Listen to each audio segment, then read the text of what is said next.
Okay, all my pasta lovers, you are gonna love this recipe. This is spaghetti and meatballs made entirely in your deluxe multi-cooker. Just take a look. It's so easy, and I made mine gluten and dairy free today. You can follow the recipe as is with Parmesan if you like, or watch for the tips that I give you on how to make this gluten and dairy free for your family. I'm making meatballs today and I want them to be gluten and dairy free. So instead of milk, I used oat milk, and instead of breadcrumbs, and I know you can get gluten-free panko breadcrumbs, but I'm all out. So here's my swap for you. Try some quick oats instead.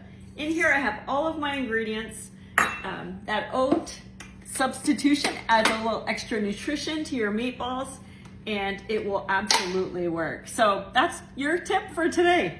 To mix up the meatballs, just turn it to mix, press the button in, reduce to 45 seconds,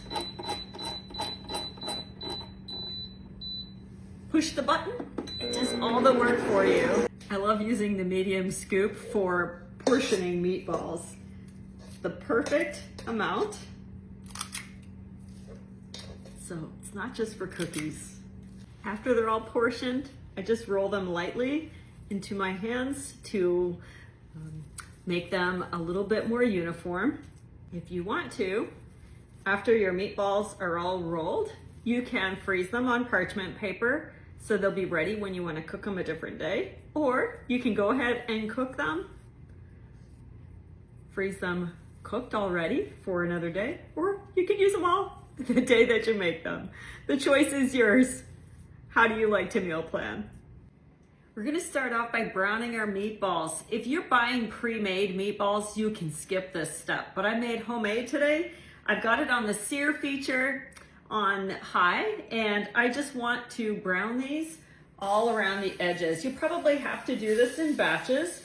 It doesn't take very long, and you don't have to cook them all the way through. Just make sure that you have your meatballs in a single layer in your deluxe multi-cooker.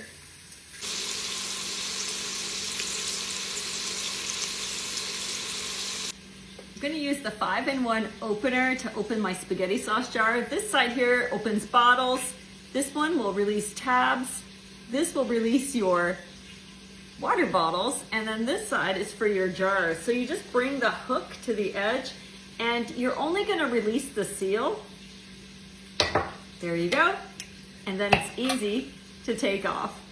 We need 12 ounces of spaghetti for this recipe. So check your box. Make sure that it's not a 16 ounce. That won't be, you won't have enough liquid with this particular recipe. So mine is 16 ounces. I'm using gluten-free pasta today. You can use whatever kind you like. And if you want to use a different type of pasta entirely, you absolutely can. We want to break this in half. And the way I like to do that is with a towel. That way it doesn't go flying everywhere. Just gonna break it right in half, right inside the towel. Here's the easy part. We just add everything over the top. So all of my meatballs are now browned just a bit on the outside. They're not cooked through. I did half a batch at a time and then put the rest of the meatballs in. We're gonna add 3 cups of beef broth right over the top of the meatballs. It's really important you follow this layering, it'll cook better. And now we're gonna take all of that pasta and we wanna make sure, there's a piece wasn't broken, you kind of wanna fan it out. Okay, that way it's less likely to stick.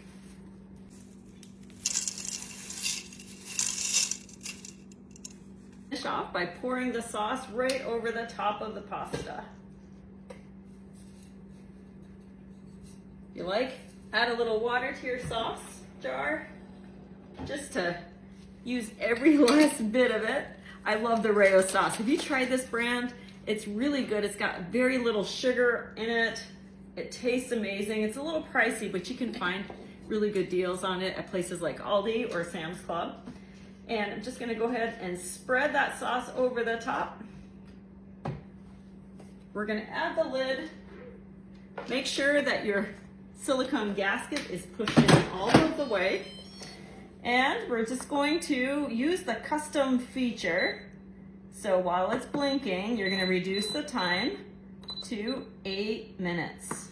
Press and hold. That's it. This is all gonna be done after it builds pressure. It might take about 5 minutes to build pressure. It'll cook for 8 minutes, and then you wanna immediately release the pressure so that it doesn't continue cooking. That way your pasta will be perfect.